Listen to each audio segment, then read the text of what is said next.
Hey guys, welcome back. It's Ripe again, back with more homeowner association stories. In this video, an HOA Karen built her house on my rural property claiming the land was abandoned and thus she had a right to build there. Here is what happened. Let's dive right into the story.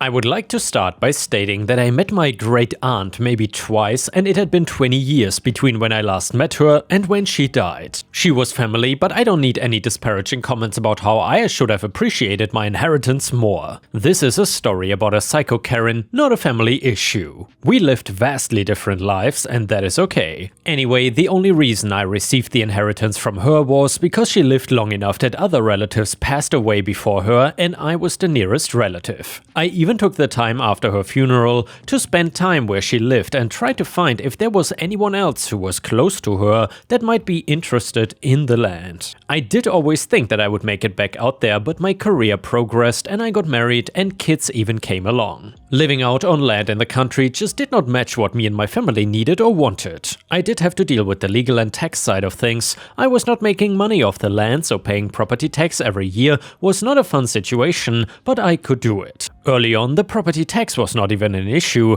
The county that the land was in was sparse. At best you could say it had a town on it, but certainly not a city. A couple years after I got the land, the tax did start rising. When I saw this, I looked into it and found out that suburbia was finding its way to that stretch of the woods. I expected to get an offer from a housing development at some point, but they did not come, not yet at least. 11 years after I inherited the land, the property tax suddenly skyrocketed. I expected it to level out once the nearby housing developments and city expansion was complete, but it did the opposite. My property tax was over double the tax for the year before, and suddenly I was motivated to investigate this again. I did not remember hearing that Bill Gates was searching for a rural suburbia, but I don't always pay attention to the news. That is when I found out that someone whose only importance was of the self variety and whose claim to fame was marrying a wealthy man and using that money to gift herself power in an HOA. I made my flight out and drive out to my land to find that a huge section of my land that is adjacent to a nearby housing development has been cleared out and developed into a mansion.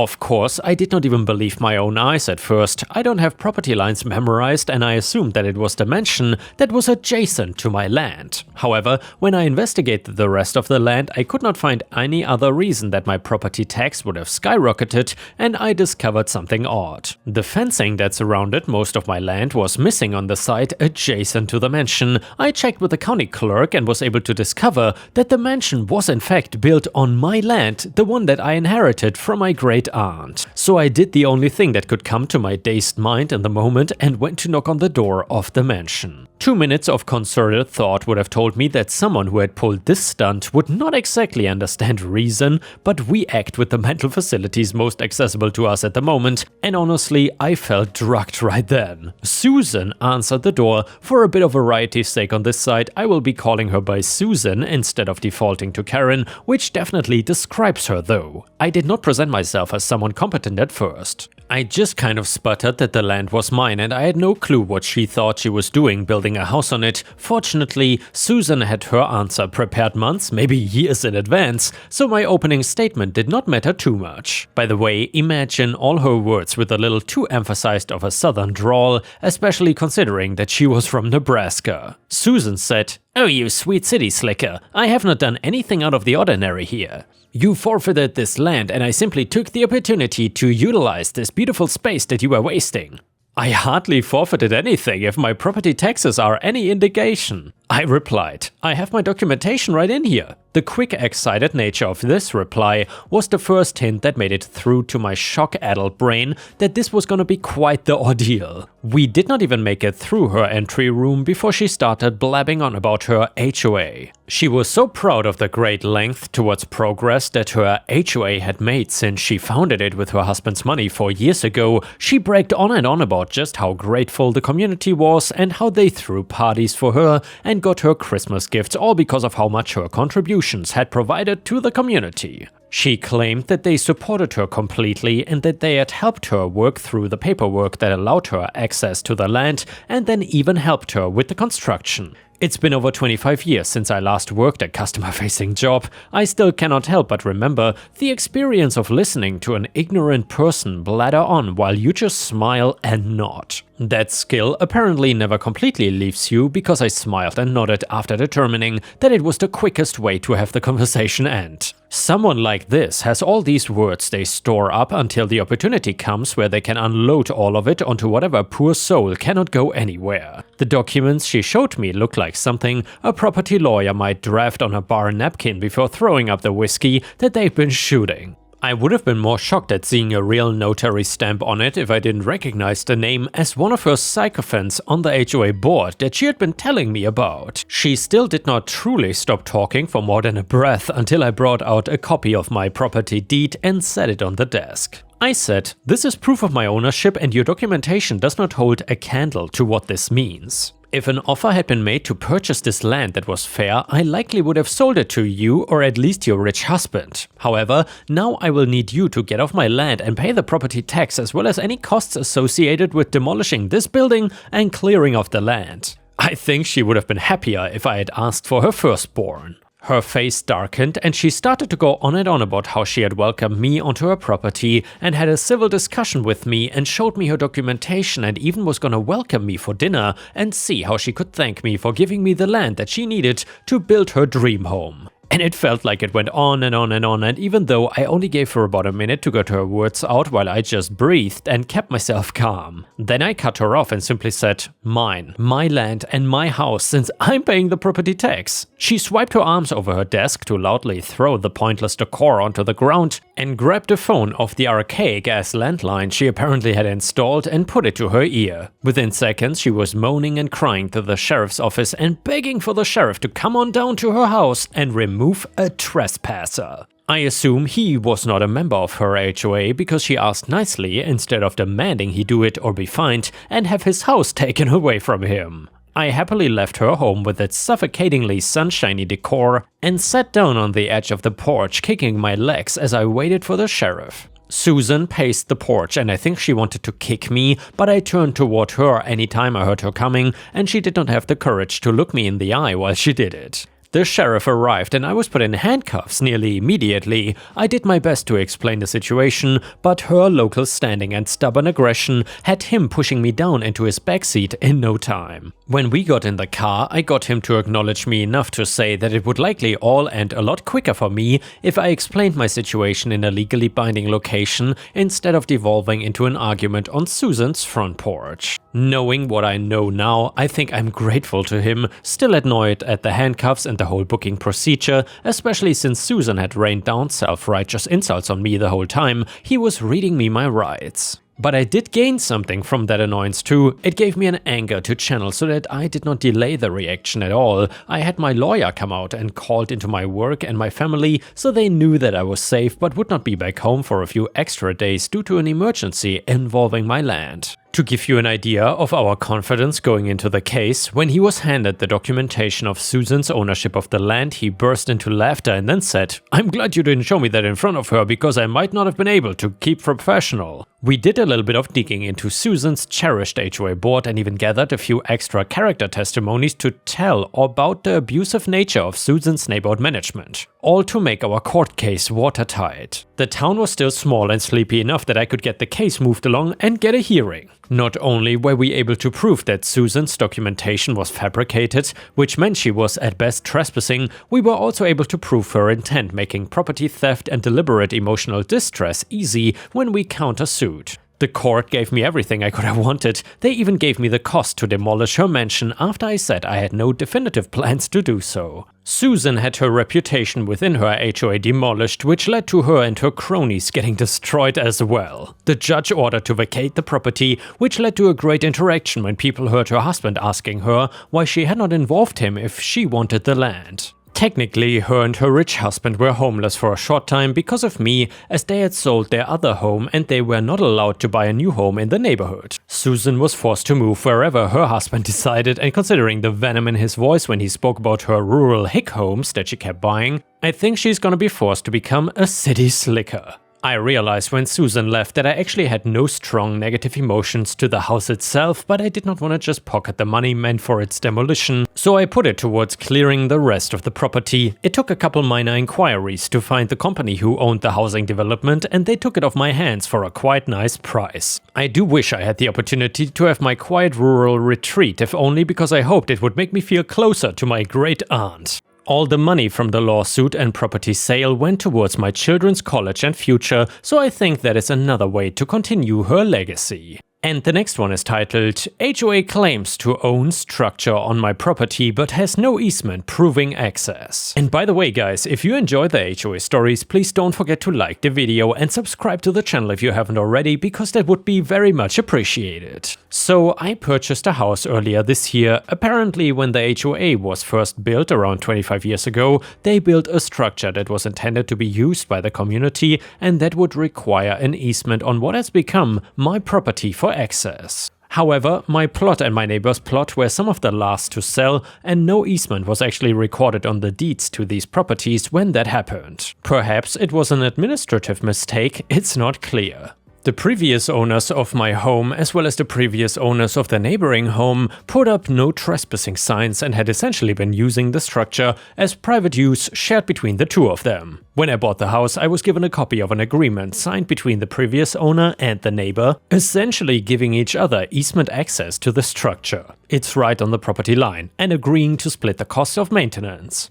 That agreement did not mention the HOA's involvement in any way, and I assumed that the two owners had built the structure themselves, though now looking closely, it does not technically say that. I was recently contacted by the HOA explaining that they owned the structure and that they were hoping to resolve all this by having me and/or our neighbors grant them an easement. I in no way want that to happen. I have reached out to my title company, but I don't even really know what to say because I'm not sure the HOA is actually making a legal claim at this point. So my questions are there any situations where I would be forced to grant them the easement that they want? Also, do they still have any right to the structure itself, like maybe the materials used? If they try to make a legal claim, would my title insurance get involved or would I need to hire a lawyer? I'm really hoping I can just tell them to go pound sand. Comment number 1, yeah, here's probably what happened. The developer put the gazebo in the early days of the development. It was a sales tool. Eventually the developer sold all the lots other than yours and your neighbors. Then the developer thought they would squeeze a little more money out of the development and sell your lot and your neighbors. The developer made some extra money because there was no easement. This was not an accident, it was intentional. The HOA probably has some original homeowners and they are still trying to get access to this amenity that they were promised when they were house shopping. Those promises are not binding. Developers frequently overpromise on amenities and then underdeliver. The depreciated value of the structure must be somewhere close to zero. Presumably, the prior owners of your house and the current and any prior owners of your neighbor's house have shouldered the burden of maintaining this gazebo/dock structure for the entirety of its existence. This too weighs in favor of you and your neighbor being the sole owners of that little amenity. If the HOA wrote a letter/email to you, I would advise getting an attorney or your title company to respond on your behalf. It would be better if the title company did it because it will be clear to the HOA that they are now playing in the major leagues. There may well be a statute of limitations in North Carolina that effectively ends this dispute before it even starts. The last thing you want is everyone in the neighborhood traipsing all over your property. Update: after reaching out to my title company, they confirmed that there was no recorded easement on the property and recommended that I consult with a real estate attorney. I found a lawyer who specialized in property disputes and HOA issues, and our initial consultation was eye-opening. Based on what you've shown me, she said, reviewing the documents, the HOA has a serious problem here. They built a structure on private property without securing proper easements and then let it go unaddressed for 25 years. That's not gonna look good for them in court. She explained that in our state, even if the HOA could prove that they originally built the structure, their failure to maintain access or assert their rights for such a long period, while allowing private use by the previous owners, could make any claim they had extremely weak. This concept is called abandonment when you give up your property rights by not exercising them for an extended period. The attorney sent a formal letter to the HOA board requesting all documentation related to the structure, including original building permits, board meeting minutes from when it was constructed, and any maintenance records. Their response was telling that they could only produce a few old photos and some vague mentions in meeting minutes from 20+ years ago. The HOA's lawyer then reached out, suggesting a compromise where they would pay me and my neighbor a small fee for the easement. I declined through my attorney, pointing out that the structure had been treated as private property for decades and I had no interest in changing that arrangement. The HOA board did not take this well. They started sending notices claiming I was in violation of community guidelines by restricting access to community property. They even tried to fine me, which my lawyer quickly shut down as they could not prove that they had any right to the structure in the first place. Things got more interesting when my neighbor and I did some digging through county records. We discovered that the HOA had never obtained a building permit for this structure. My lawyer said this strengthened our position considerably. Not only did they lack an easement, but they had apparently built the structure illegally. The HOA finally showed their hand at a board meeting I attended. The real issue was not about maintaining community access, it was about liability. They were worried that if someone got hurt using the structure, they might be held responsible since they technically built it even though they had no legal access to maintain it. My lawyer then proposed a solution. We would sign a document acknowledging that we owned the structure and assuming all liability for it in exchange for the HOA formally relinquishing any claim to both the structure and any future easement. This would give them the liability protection they wanted while preserving my property rights. The HOA's lawyer initially balked, but when we mentioned the lack of building permits and suggested we might need to involve county code enforcement to sort things out, they became much more cooperative. We ended up signing an agreement where, number 1, the HOA formally transferred any interest in the structure to me and my neighbor, and number 2, they acknowledged that they had no easement rights and would never seek one, number 3, my neighbor and I accepted full ownership and liability for the structure, and number 4, our previous private use agreement about sharing maintenance costs remained in place, and next, the HOA paid our legal fees as part of the settlement. The whole process took about 6 months, but it was worth it to get everything properly documented.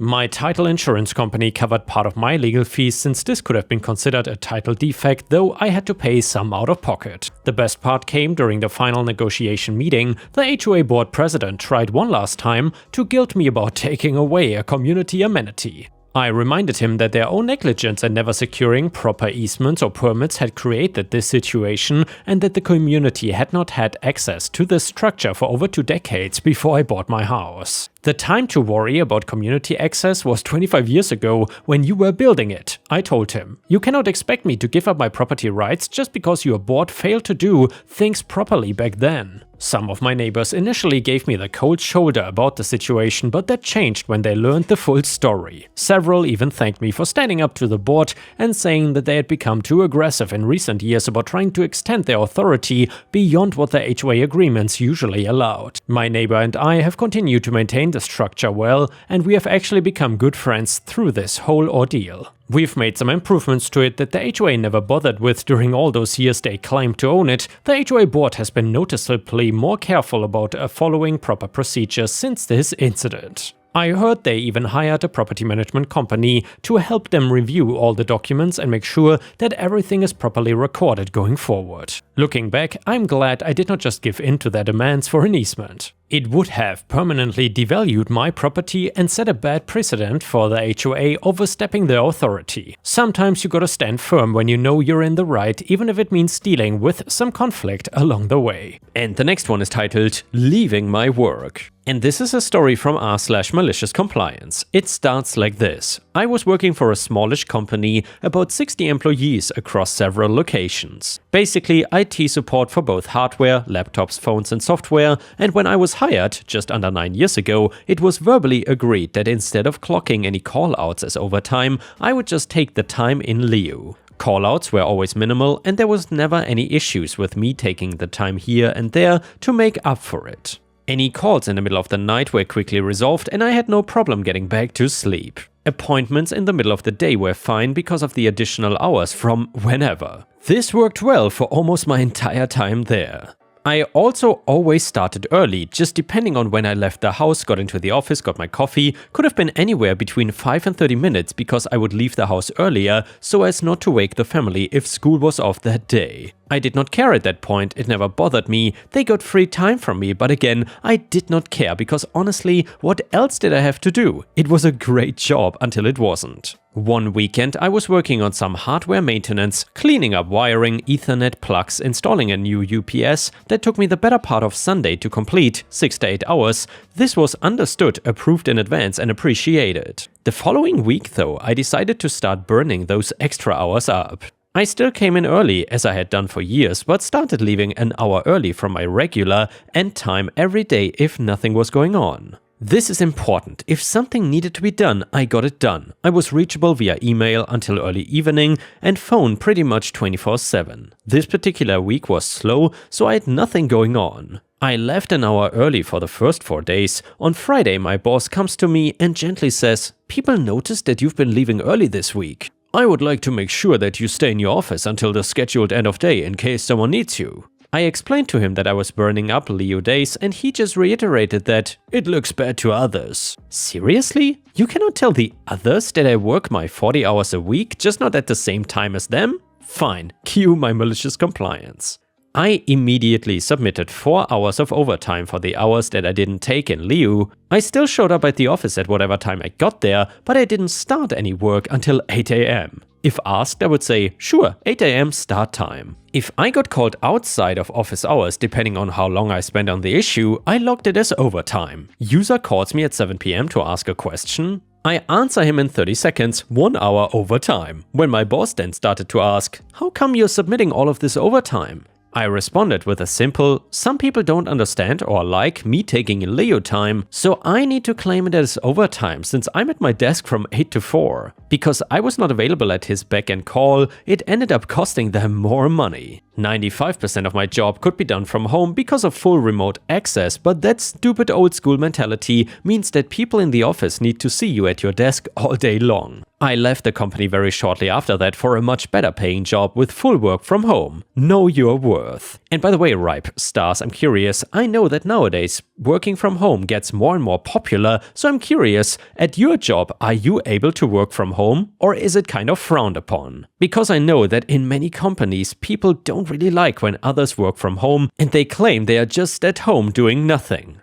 Then again, there have been studies on that, and I think from the studies that I've seen, it usually is that working from home is actually more productive. But who knows, let me know what you think about it. And yeah guys, with this we have reached the end of the video. However, if you cannot get enough of my content, please don't forget to subscribe to the channel to not miss any of my daily uploads. And also check out my podcast by searching for Ripe Stories on Spotify, Amazon, Audible and other podcast platforms. You will often find exclusive episodes and early access to new content. Furthermore, please check out my Patreon by going to patreon.com/ripeyoutube or my YouTube membership program for even more exclusive stories. Thank you so much and I will see you again tomorrow.